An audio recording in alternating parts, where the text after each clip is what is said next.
The conference room aboard the Coalition station was massive. Sat in a chair that was too large for him, his feet barely touching the floor. Around the circular table sat representatives from dozens of alien species. Most of them were bigger than humans, much bigger. The ambassador towered over everyone, his scaled body reflecting the station lights. His yellow eyes looked at with something that might have been amusement.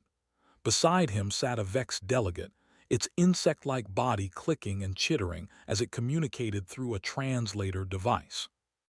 "So this is humanity," the ambassador said, his voice deep and rumbling. "You are so small, so soft. How did you even reach the stars?" Smiled politely. He had practiced this smile many times. "We built ships, we learned, we persisted." The Vex delegate made a sound like rattling bones. The translator converted it to laughter. "Persisted. How charming. Your bones break so easily. Your skin tears. You live such short lives. What can you possibly offer the Coalition?" Pulled out a data pad.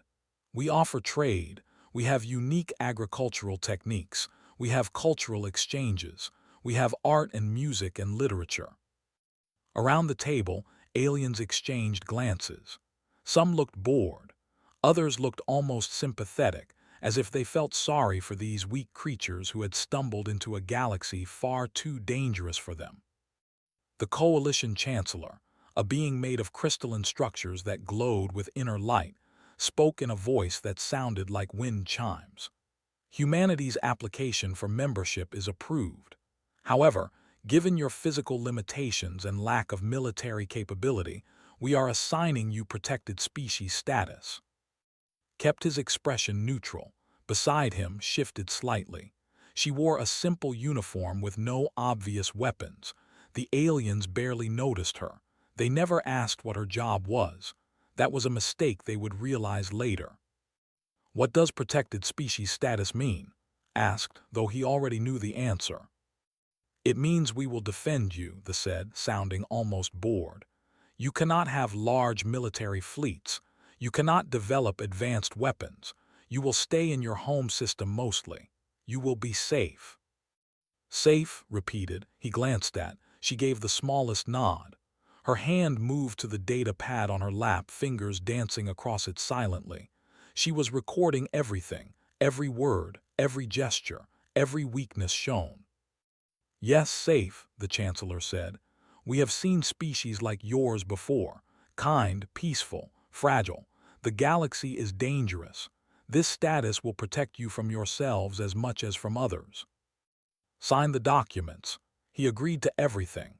The aliens seemed pleased with themselves, happy they had saved another weak species from certain doom.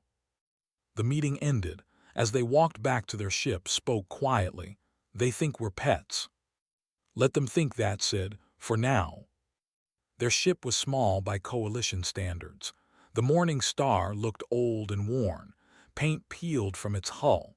The engines looked outdated. When they docked at stations, other species looked at it and laughed. Captain was waiting for them in the bridge. She was young for a captain, but her eyes were old.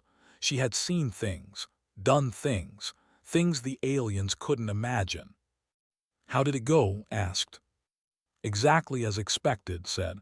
"They've put us in a cage. They think we'll be grateful." Nodded slowly. She turned to her console and typed in a series of commands. The communication system activated, but not the normal one. This was encrypted, hidden. The Coalition sensors wouldn't even know it existed. "Earth Command, this is Morning Star," said. "Assessment complete. Diplomatic contact successful. Species evaluation confirmed." A voice came back, distorted by the encryption. "Status of Coalition military." Looked at, the military pulled up her notes. She had been watching, always watching. She saw how they moved, where they looked, what they feared. She noticed the Vex couldn't track fast movements well. She saw which species carried weapons and which didn't. "Overconfident," said. "Dependent on size and intimidation. Tactics are straightforward. No deception. No improvisation. They fight like they've never faced a real threat." "Their weapons?" the voice asked. Advanced but predictable, continued. Energy-based mostly. Good shields, but they rely on them too much. They expect direct combat. They don't understand asymmetric warfare. Psychological profile. Spoke this time. They see us as children, harmless, weak. They want to protect us because it makes them feel superior. They don't fear us, they pity us. There was silence on the other end of the line. Then a different voice spoke. Older, harder, perfect. Continue diplomatic relations, accept their restrictions, be grateful, be humble, let them believe their own story. And if they push too far, asked. They won't, not yet. They think they've already won. They think they've put the humans in their place. Let them sleep well with that thought. The communication ended, sat back in her chair.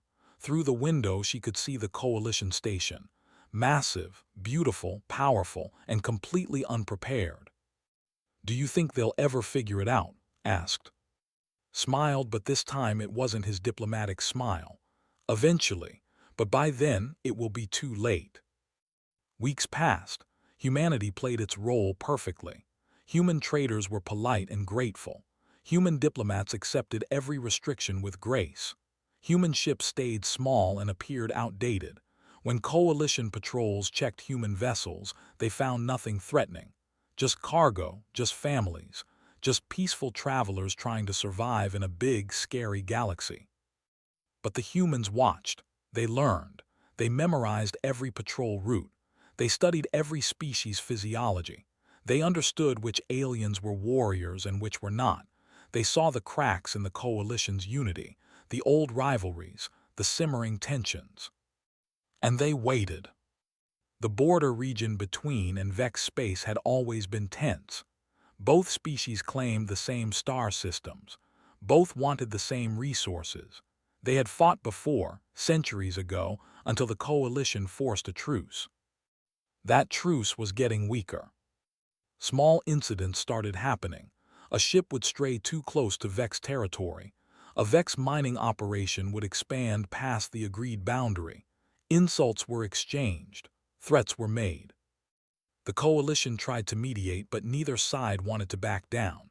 They were warriors, both of them, proud, strong. Neither would show weakness. And right between them was a small human colony. Just 3,000 people on a planet barely worth mentioning. The humans there grew food. They studied local plants. They raised children. They bothered no one. When the Vex began moving military ships toward the border, the coalition sent a message to the human colony. Evacuate immediately. This area is becoming a war zone. We cannot guarantee your safety. Received the message on Earth. He read it 3 times. Then he walked to the office where was training new. It's starting, he said. Stopped mid-sentence. She looked at her students, then back at, already, I thought we'd have more time. The galaxy doesn't wait for anyone, said. Get your people ready. We're going to need them. Smiled. It wasn't a nice smile. They have no idea what they've started. Far away on the human colony world, Captain received different orders. Not from the coalition, from Earth. The message was simple. Do not evacuate, defend, show them who we are. Gathered her small crew, she looked at each face. They were young, most of them, but they had trained for this. Humanity had been training for this for thousands of years. The coalition thinks we're harmless, said. Let's teach them the most important lesson in human history. We survived because we never stopped fighting, and we're very, very good at it. Outside, 3 ships dropped out of faster-than-light travel. Old ships, battered ships, ships the coalition would laugh at. Ships that were about to change everything. The 3 human ships looked like they had been through wars. Their hulls were patched. Their paint was faded. They moved slowly, as if their engines struggled with every kilometer.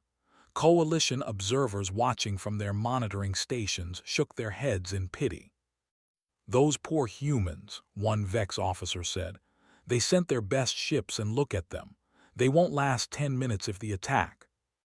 The officer was wrong. Those ships had been through wars, Earth wars. Wars the Coalition couldn't imagine. Every scar told a story. Every patch covered a lesson learned in blood. Commander stood on the bridge of the lead ship. He was older than most space commanders, gray showing in his hair. His face had lines that came from decades of combat. He looked at the tactical display showing the human colony below and the gathering fleet beyond. "Status report," said quietly. "Fleet is forming up," his tactical officer replied. 23 ships, cruiser class mostly, 3 battleships. They're not being subtle. "They never are," said Sara. "What do we know?" Sora stepped forward. She was younger than, but her eyes were just as hard. She had spent months studying every scrap of information about their tactics, their strategies, their weaknesses. "They fight in formations," Sora said. "Tight groups. They rely on overwhelming firepower. They expect enemies to either run or meet them head-on. They've never faced an enemy that does neither." "Crew positions?" asked. "Predictable. Command deck is always at the ship's center. Engine rooms are aft with minimal protection. They don't expect boarding actions because most species can't survive their ship environments. High temperature, low oxygen." Smiled most species. A communication came through. It was the Coalition emergency channel. "Human vessels, this is Coalition Command. You are ordered to establish a defensive perimeter around the colony only. Do not engage forces unless directly attacked. Do not escalate the situation." Responded in his most professional voice. "Understood, Coalition Command. We will establish a defensive perimeter." He cut the channel. Around him his crew grinned. "Defensive perimeter," his pilot said. "That's what they think we're doing." "That's what we told them we're doing," said. "What we actually do is different. Deploy the packages." The human ships opened cargo bays. Dozens of small objects drifted out into space. They looked like debris, space junk, mining equipment, nothing threatening. They scattered through the asteroid field that surrounded the colony planet. Coalition sensors noted them but saw no danger, just humans being humans, messy, disorganized. The fleet began moving. They had grown tired of waiting, tired of human presence in their territory. They would clear out the colony, destroy the human ships, and show the Coalition that warriors feared nothing. Commander watched them come. "You ready?" Was the oldest person on the ship. His body was covered in scars from a dozen different wars. He led a team of 30 soldiers, all veterans. They stood in the cargo bay checking weapons that looked primitive compared to Coalition energy rifles. Projectile weapons, blades, explosives. "Been ready for 20 years, said. "About time someone gave us a proper fight." The fleet entered the asteroid field. They moved confidently, their shields glowing, their weapons charged. They didn't even scan the asteroids properly. Why would they? Humans wouldn't dare attack. The first mine detonated against the lead battleship's shields. The shields held but flickered. The commander laughed. "Primitive explosives. This will be easier than we thought." Then 5 more mines detonated. Then 10. Then 20. The humans had scattered hundreds through the field, all linked, all timed perfectly. The shields began failing under the constant bombardment. "Evasive action," the commander roared. But the asteroid field was dense. The ships couldn't maneuver properly. And as they tried to escape, the human ships attacked. They didn't attack like the Coalition expected. They didn't fire from range. They dove into the field using the asteroids as cover. They appeared and disappeared. Their weapons weren't as powerful as weapons, but they aimed for specific targets. Sensor arrays, communication dishes, engine manifolds. "They're using guerrilla tactics," an officer shouted. "They're not fighting properly." Heard that over the intercepted communications. He almost laughed. "Sora, that last battleship, the one hanging back, can you get close?" "Already on approach," Sara replied from her own ship. "Its shields are focusing forward. Rear quarter is exposed." Your team is up. The human ship accelerated hard, pulling forces that would have injured most species. Humans had evolved on a high-gravity world. They could take it. The ship slammed into the battleship's rear, magnetic clamps engaging. Cutting torches activated. 30 seconds later, and his team were inside the vessel. The crew inside were confident. Humans were small, weak, easy to kill. The first warrior that met's team learned differently. The human soldiers moved like nothing they had seen, fast, precise, ruthless. They used the ship's corridors against its defenders. They threw grenades around corners. They set traps. They disappeared and reappeared. And they didn't stop. A warrior could take massive damage before falling, but humans kept fighting with wounds that should have killed them. They kept moving with broken bones. They kept shooting even as they bled. His team reached the engine room in 8 minutes. They planted charges and were gone in 9. The battleship's engines exploded in 10. Outside, the fleet was in chaos. Half their ships were damaged. One was drifting dead in space. And still, they couldn't hit the human ships. Every time they lined up a shot, the humans were somewhere else. The commander made a decision. Full retreat, all ships. We will report this to the council. As the fleet limped away, coalition monitoring stations were silent. They had watched the entire battle. They had seen small, weak humanity drive off a superior force. Impossible, one monitor officer whispered. Get me the Chancellor, another said. Now. On his ship, Commander watched the disappear into faster-than-light travel. Around him, his crew was exhausted but alive. His team had taken casualties. 3 wounded, none dead. They had trained too well to lose people to an enemy that fought so predictably. Sir, we're getting multiple communication requests, the communications officer said. The Coalition wants answers. The Vex want to know what happened. Earth Command wants a report. Tell Earth we succeeded. Tell the Coalition we defended ourselves as permitted. Tell the Vex nothing, said. And get our wounded to medical. Jinnah needs to see them. Jinnah was already working in medical bay. She was both a doctor and a veteran. She had treated battlefield injuries for years. The wounded soldiers lay on beds, joking with each other despite their injuries. That was a good fight, one soldier said, wincing as Jinnah set his broken arm. Good fight is one you walk away from, Jinnah replied. You 3 barely managed that. Barely is enough, another soldier said. Jinnah finished her work and went afined. Commander, the wounded will be fine. Humans heal well, but we need to talk about what happens next. What happens next is the Coalition realizes we're not what they thought we were, said. And if they decide we're a threat, then they'll have to decide if they want us as friends or enemies. I know which I'd choose. The Coalition's response came faster than expected. Ambassador received a summons within hours. He was to appear before the full council immediately. No delays accepted. Accompanied him. This time she didn't hide what she was. She wore a full military uniform. She carried weapons openly. Let them see what they had missed. The council chamber was different this time. The aliens weren't relaxed. They weren't amused. They looked worried. Some looked frightened. Explain. The Chancellor's voice was no longer pleasant. Explain how your species, classified as protected due to weakness, destroyed a battle fleet. Stood tall. We didn't destroy them. We defended ourselves, as you permitted. That was not defense.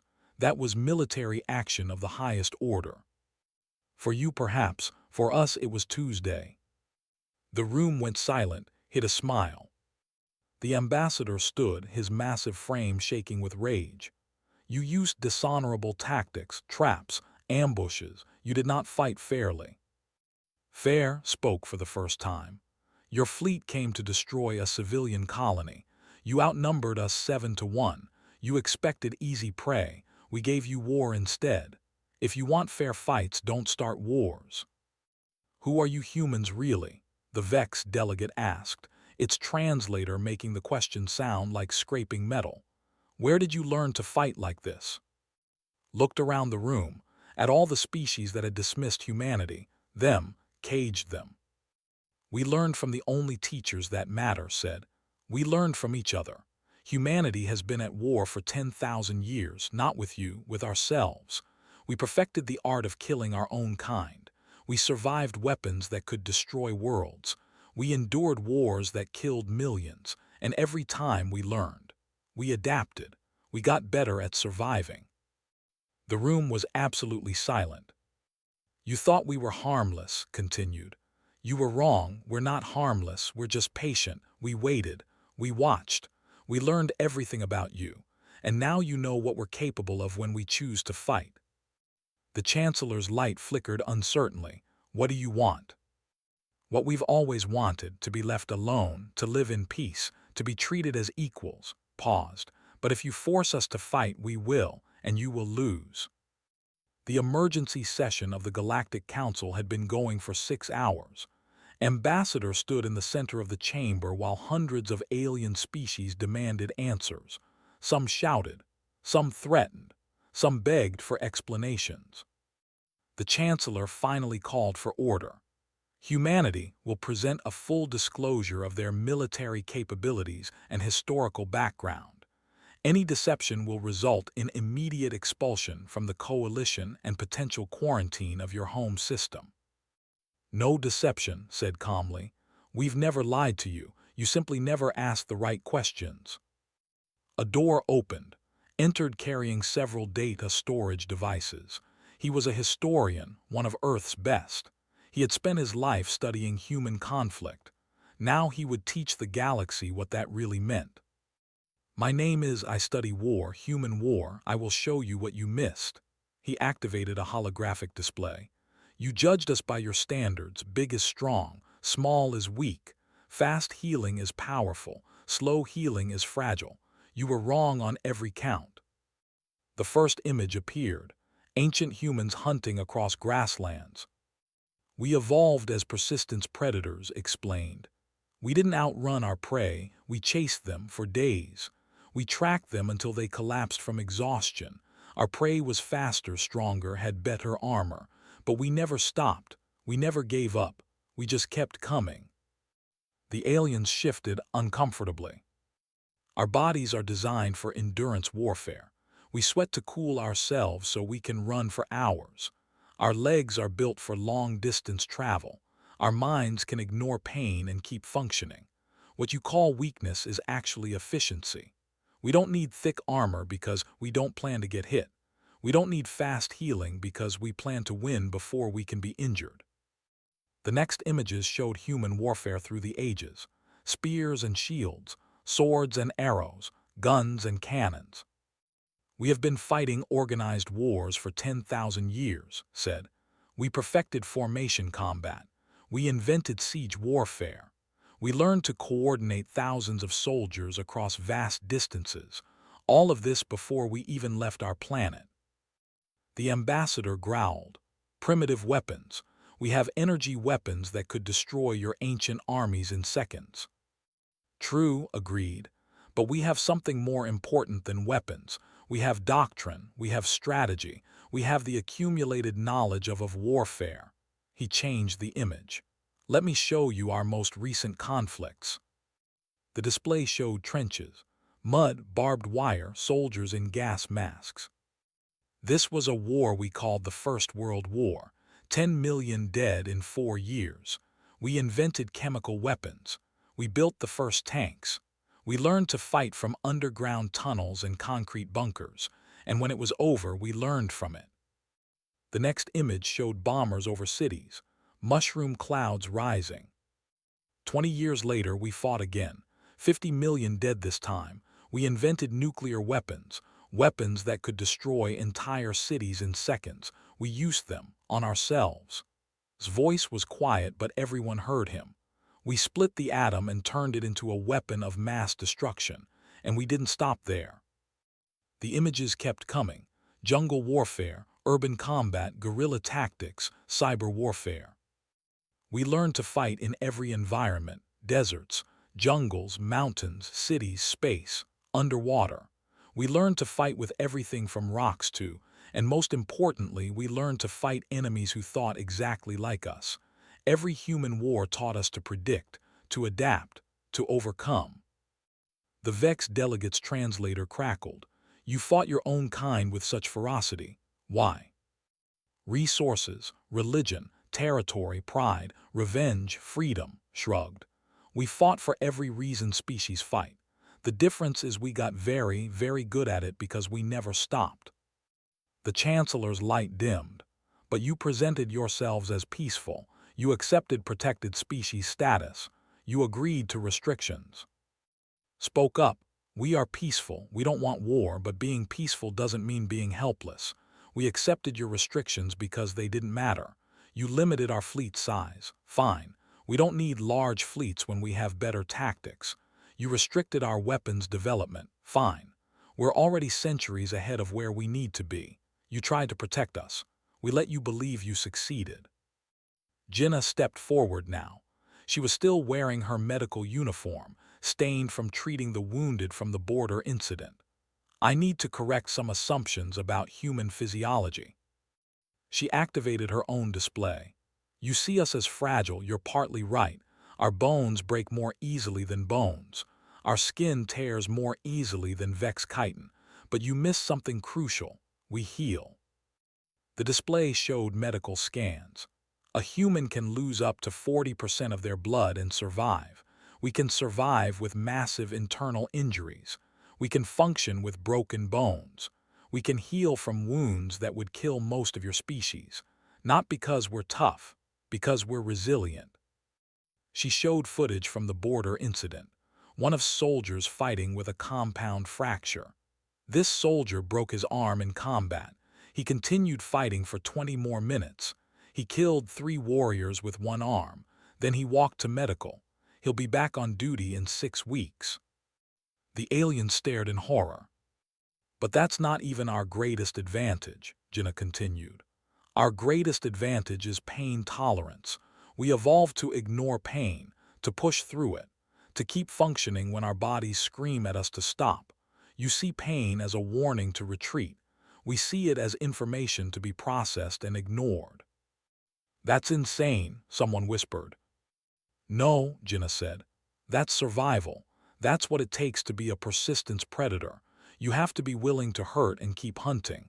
You have to be willing to suffer and keep fighting. You have to be willing to die but take your enemy with you. The council chamber was silent. The species that had humanity now looked at them with something else. Fear, respect, understanding. Commander entered the chamber now. He had been waiting outside. I think it's time we discussed what happens next. What do you mean? The Chancellor asked. You've seen what we can do. You've learned what we are. Now you have a choice.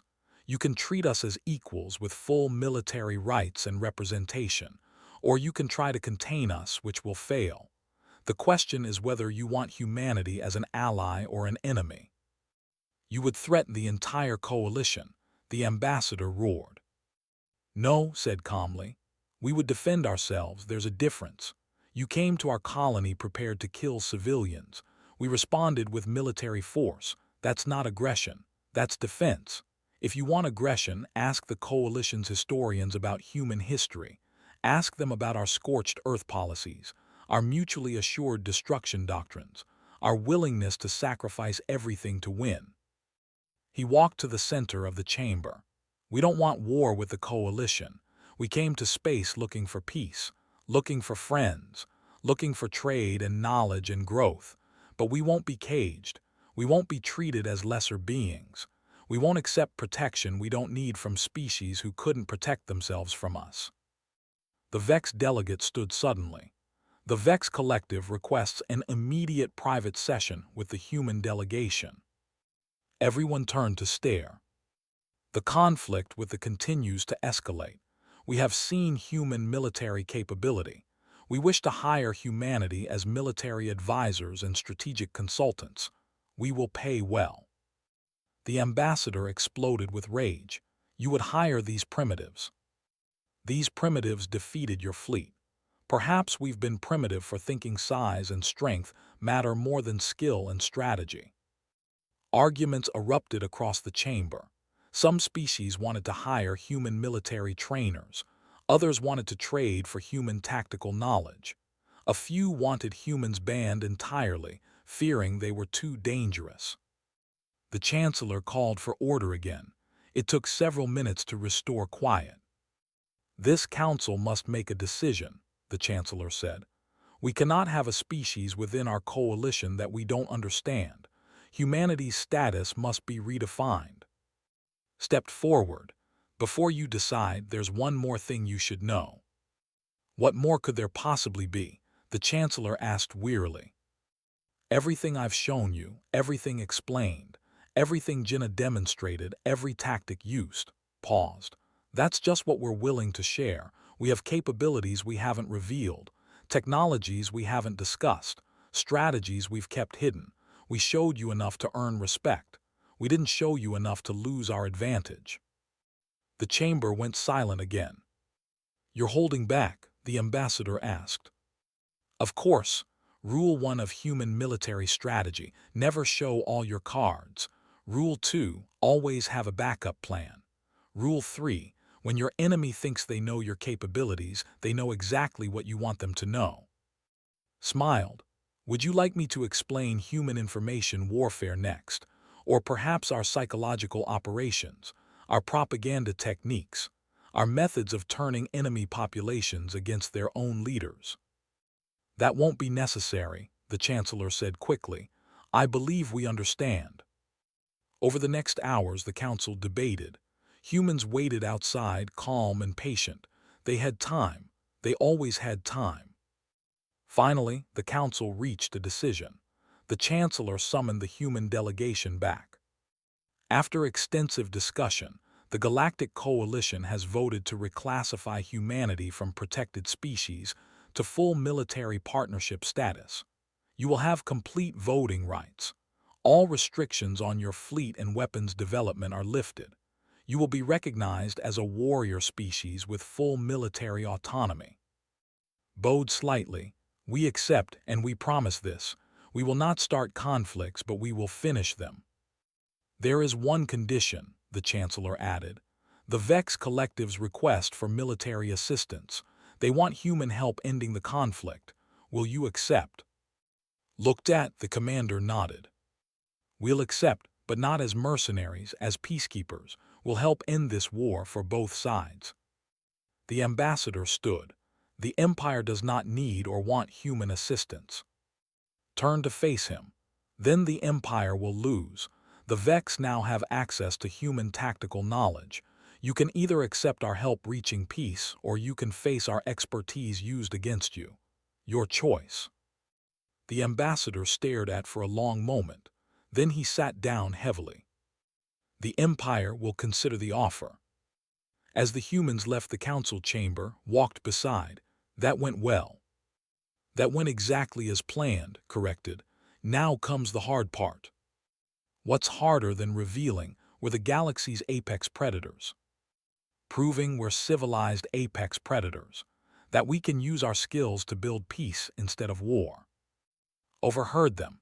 "Can we though? Can humanity really choose peace when we're so good at war?" Smiled. "That's what we're about to find out." The message from the Empire arrived 3 days after the council meeting. It was formal and cold. Commander read it aloud to his assembled team. "The Empire does not accept the judgment of the Coalition Council. We do not recognize humanity as warrior equals. We challenge humanity to the gauntlet. 5 trials of combat, strategy, and survival. If humanity succeeds, we will accept their status. If humanity fails, they will accept permanent subordinate status in the Coalition. You have 1 week to prepare." The room was quiet, then laughed. It was a harsh, bitter sound. "They're giving us a chance to prove ourselves in their own tests. They're idiots." Maybe said, "Or maybe they're desperate to prove we got lucky. Either way, we accept." He looked around the room at the team he'd selected. "Wu, Na, Sung, Sora, you're coming with me. We leave tomorrow." Wu stepped forward. He was younger than the others, but his record was impressive. Special forces, tactical analysis, unconventional warfare expert. What are the 5 trials?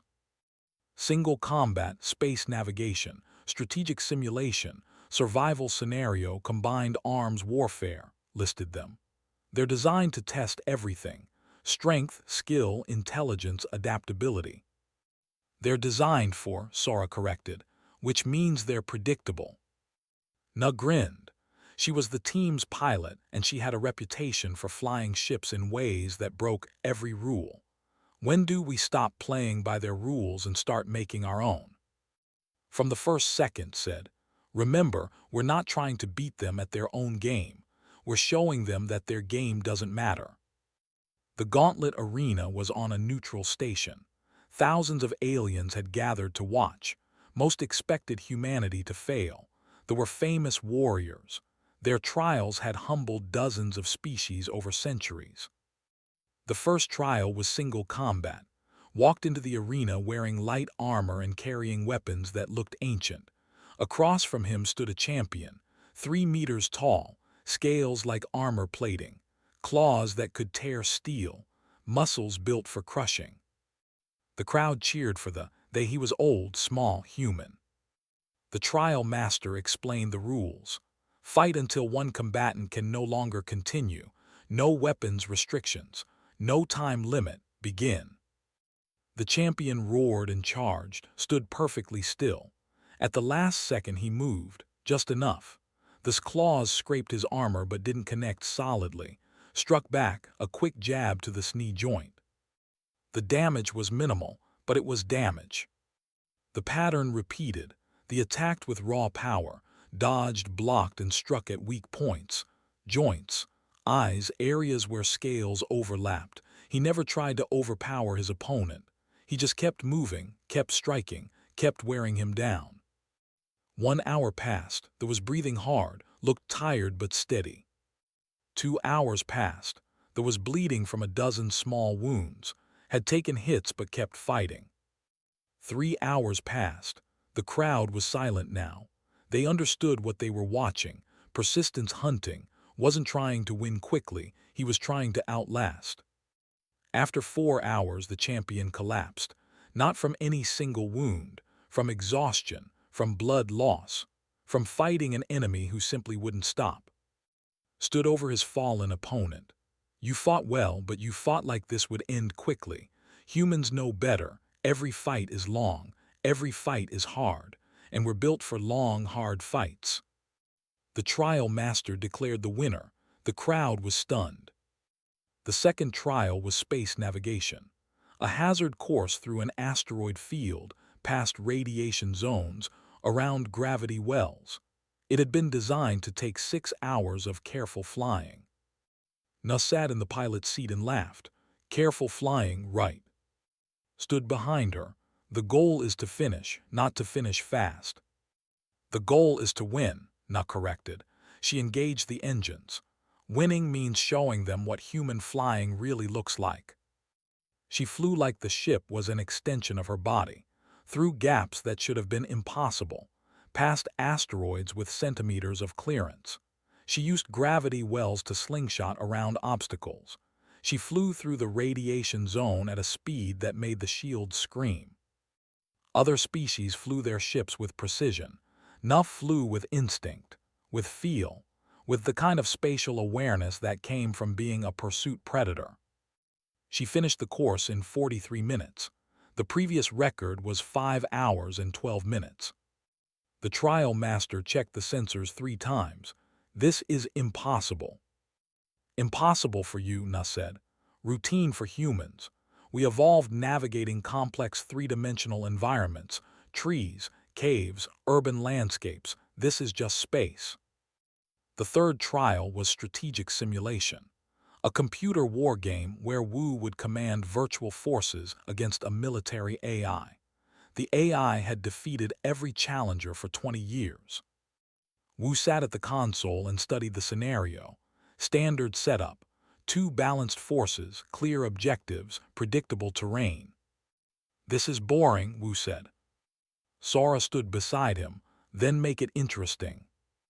Wu smiled and began giving orders, but not the orders the AI expected. He split his forces into small, independent units.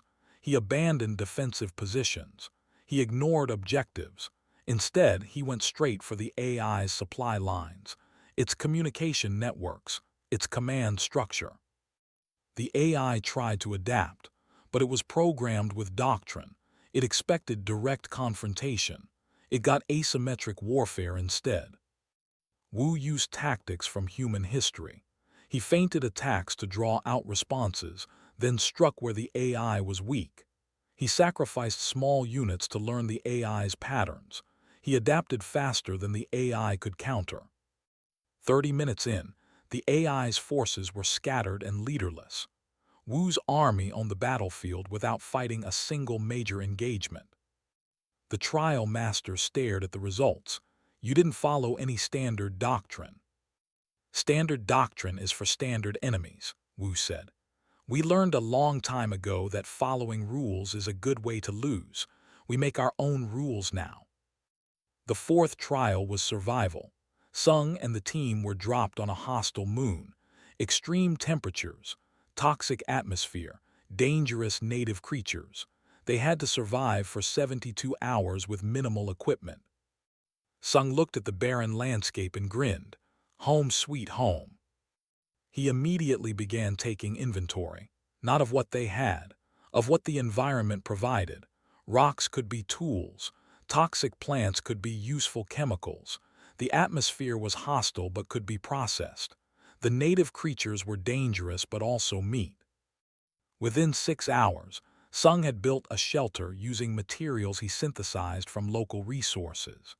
He had created a water purification system from spare parts and native minerals. He had trapped 3 of the dangerous creatures and was cooking one over a fire made from local combustible materials. Sora watched him work with admiration. You're enjoying this. Of course, Sung said. Humans are the universe's best engineers, not because we have the best technology, because we can make technology from anything. We survived on Earth by turning rocks into tools. That doesn't change in space.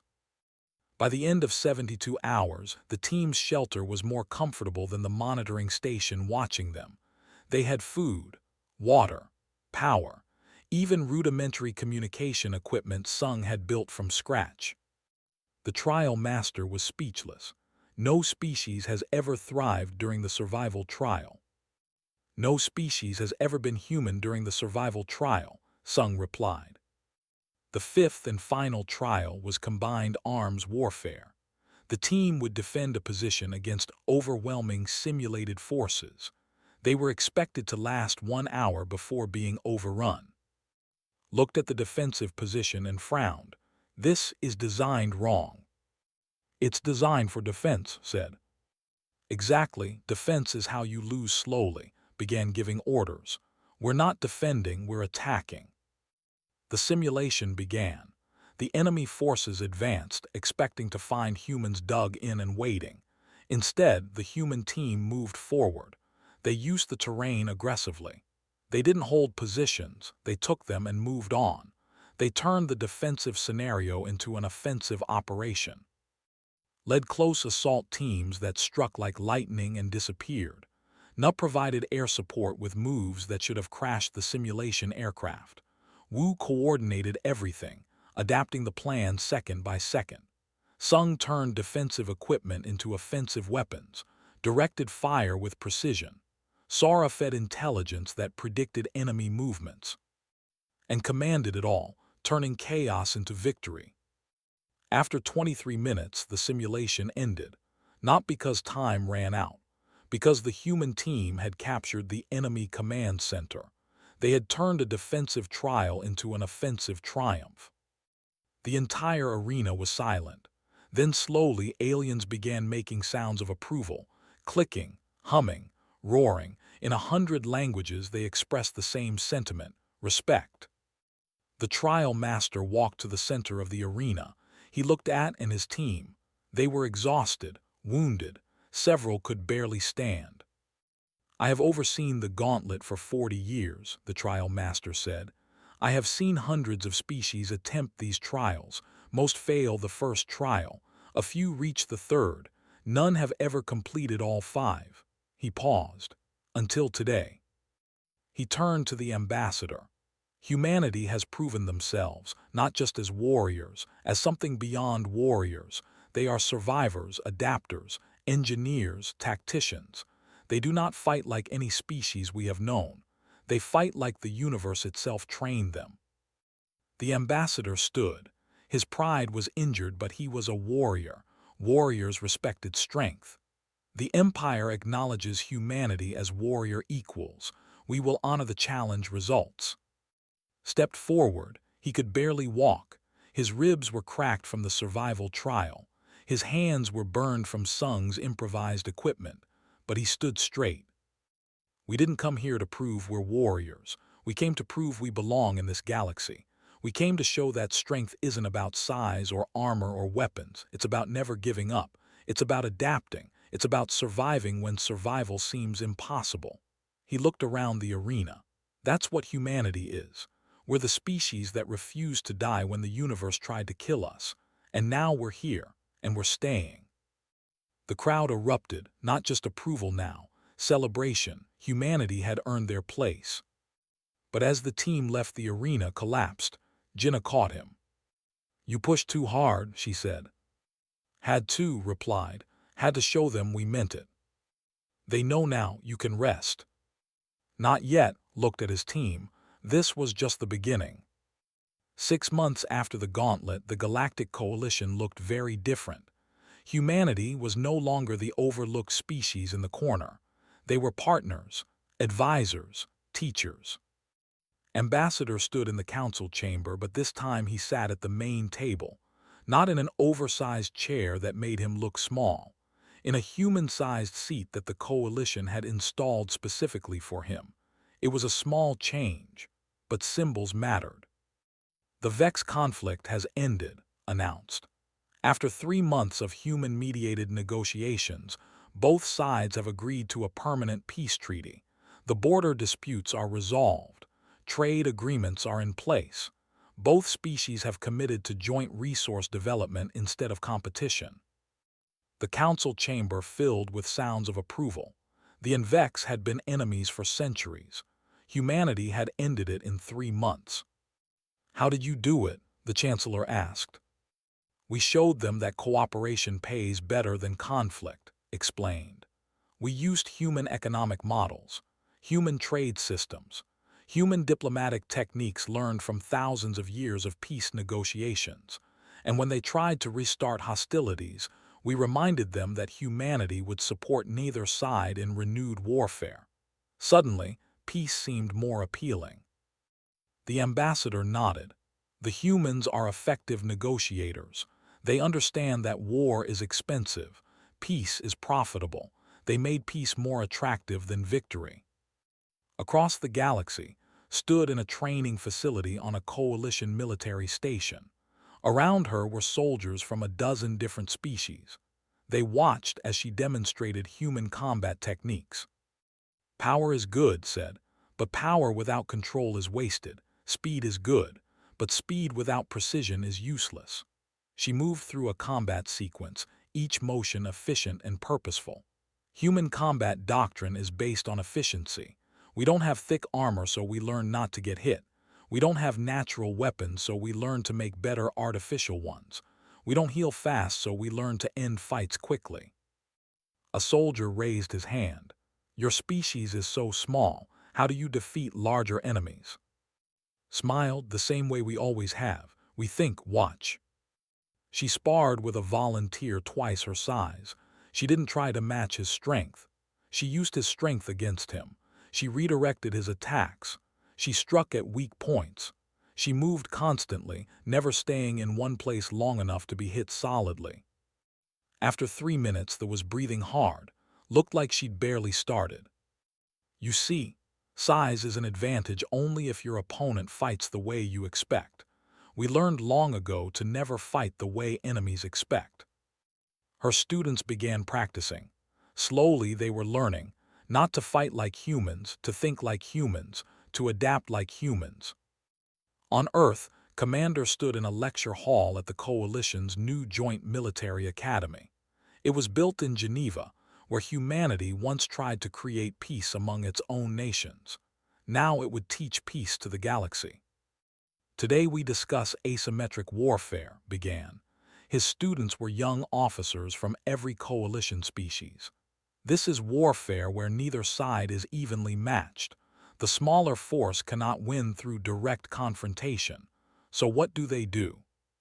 A Vex student clicked thoughtfully. They run. They adapt, corrected. They find advantages that aren't obvious. They change the rules of engagement. They make the fight about something other than size or strength. He showed historical examples from Earth, guerrilla wars, resistance movements, underground networks. His students watched with fascination and horror. You taught these tactics to your own people, a student asked. You fought each other like this. Yes, and we learned from every conflict. Every war taught us something new. Every defeat showed us what didn't work. We refined our methods over thousands of years. Paused. But here's the important part. We also learned when not to use these tactics, when to choose diplomacy instead, when to choose peace instead. That's the real lesson. Having the ability to fight doesn't mean you must fight. Captain commanded a fleet now. Not just human ships, mixed crews from across the coalition. She patrolled the outer borders, areas where coalition space met the unknown. Her bridge crew was diverse, a tactical officer, a Vex communications specialist, human engineers, other species filling other roles. They worked together smoothly now. It had taken time, but they'd learned. Captain, sensors are picking up something, the officer reported. Unknown vessel, not broadcasting any identification codes. Studied the readings, analysis. Technology is advanced, more advanced than coalition standard. Hull configuration suggests aggressive design. Battle stations, ordered calmly, but don't charge weapons yet. Open all communication channels. Captain, the officer was confused. Shouldn't we prepare to fight? We're always prepared to fight, said. That's not the question. The question is whether we need to. The unknown vessel responded to their hails. The language was strange, but the translation systems worked. A face appeared on screen, reptilian but different from, eyes that showed intelligence and curiosity. We are explorers from the outer reaches, the alien said. We detected your coalition signals. We come to learn, not to fight. Smiled. Then welcome. We have much to teach each other. But first, let me tell you about humanity and how we learned to turn strangers into friends. Back on the coalition station, trained a new generation of soldiers. He was officially retired now, but retirement meant teaching instead of fighting. Pain is information, he told his students. When you're hurt, your body tells you to stop. Human warriors learn to thank the pain for the information and keep moving anyway. Can other species learn this? I don't know, but you can learn to push your limits further than you thought possible. His students were trying, slowly getting tougher, learning endurance, learning that battles aren't won by who's strongest but by who refuses to quit. One student, a young Vex, approached after class. Teacher, why do humans fight so strangely? Why not use power? Why all this dodging and thinking? Smiled, come with me. He led the student to a garden on the station. There was a tree there, planted by humans. Its roots were breaking through the concrete. You see this tree. The concrete is harder, stronger, but the tree wins anyway. How? The Vex studied it. The tree grows slowly, it finds cracks, it pushes constantly, it adapts to obstacles. Exactly. The tree doesn't try to be harder than concrete, it just never stops growing. That's humanity. We're the tree, we find the cracks, we push constantly, we adapt, and eventually we break through. In the Coalition Council chambers, decisions were being made about the future. Species that once dismissed humanity now sought their advice on everything from trade to warfare to diplomacy. "We have a problem," the Chancellor announced. "We've detected hostile forces beyond our borders, a species called the Ravagers. They're coming this way. Our projections say we have 6 months before they reach Coalition space." The Council erupted in worried discussions. The Ravagers were legends, species that conquered and destroyed. No one had stopped them. Listened to the panic, then he stood, the room quieted. "We have 6 months," said calmly. "That's more time than humanity needed to go from first flight to landing on our moon. That's more time than we needed to build weapons that could destroy our planet. That's more than enough time to prepare." "But the Ravagers are unstoppable," someone protested. "So were we once, to each other. The difference is we learned to stop fighting each other and started working together. The Coalition needs to do the same thing." "You think we can defeat them?" the Chancellor asked. "I think we don't have to defeat them. We have to convince them that attacking us costs more than it's worth. Humanity is very good at making war expensive for aggressors." Over the next months, the Coalition transformed. Human military doctrine spread through every fleet. Human diplomatic strategies were used in every negotiation. Human engineering improved Coalition technology, not by making it more advanced, but by making it more practical, more efficient, more human. When the Ravagers finally arrived, they expected easy prey. The Coalition had been peaceful for centuries, soft, weak. They found something very different. They found a Coalition that had learned from humanity. They found species that fought with human tactics. They found defenders who refused to give up. They found a galaxy that had been educated by Earth's 10,000 years of warfare. The Ravagers retreated after their first major engagement. They had won the battle, but barely, and they realized that winning the war would cost everything they had. They requested negotiations. Met with them, and in the meeting he explained what humanity had taught the Coalition. "War is easy," said. "Peace is hard. War destroys, peace builds. War takes courage for a moment, peace takes courage forever. Humanity learned this the hard way. We fought ourselves to the edge of extinction. Then we learned to stop, to talk, to compromise, to build together instead of tearing each other apart." The Ravager commander listened. "You conquered your own warlike nature. How?" "We didn't conquer it, we channeled it. We still have warriors, but now they protect instead of destroy. We still have weapons, but now they sit unused, waiting, hoping they'll never be needed. We still have the capacity for violence, but now we choose peace." Leaned forward.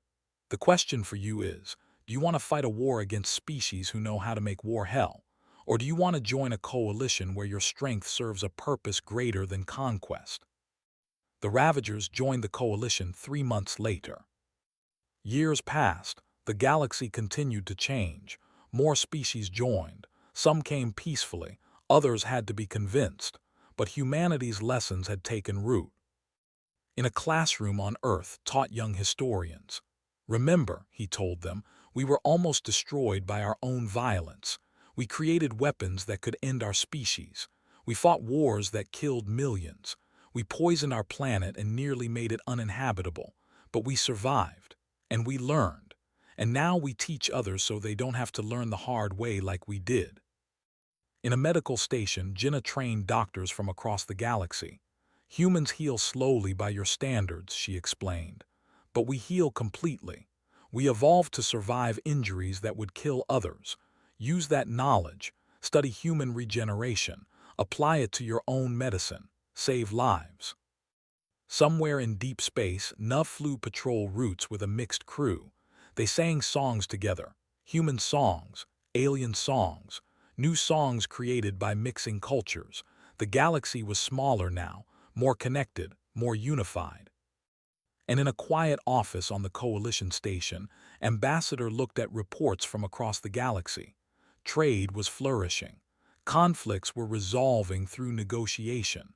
New technologies were being shared. The Coalition was stronger than ever. Entered his office. She wore a formal uniform now, head of Coalition Defense Forces, the first human to hold such a high position. The border is secure, she reported. No major threats, a few minor disputes but nothing military. Good, said. We've come a long way from that first meeting where they thought we were harmless. They learned, said. And we learned too. We learned that being warriors doesn't mean we have to fight. It means we're ready to fight if we must. And because we're ready, we almost never have to, finished. Through the window they could see the coalition station, ships from 100 worlds coming and going, species that once knew only conflict now working together, trading, learning, growing. Do you think it will last? Asked. Nothing lasts forever, replied. But we gave them the tools to maintain it. We taught them that cooperation is stronger than conquest, that peace is more profitable than war, that diversity is strength, not weakness. Very human lessons. Universal lessons. We just had to learn them the hard way so we could teach them the easy way. Far away on Earth, young humans watched the stars and dreamed of joining the coalition, of exploring new worlds, of meeting new species, of building a future their ancestors could only imagine. Humanity had come to the stars as the underestimated species, the one the one no one feared. They were no longer underestimated. They were respected, valued, essential. They were the species that taught the galaxy that true strength comes not from armor or weapons or size, but from the refusal to give up, from the ability to adapt, from the wisdom to choose peace but the courage to fight when necessary. They were humanity, and the galaxy was better for having them in it.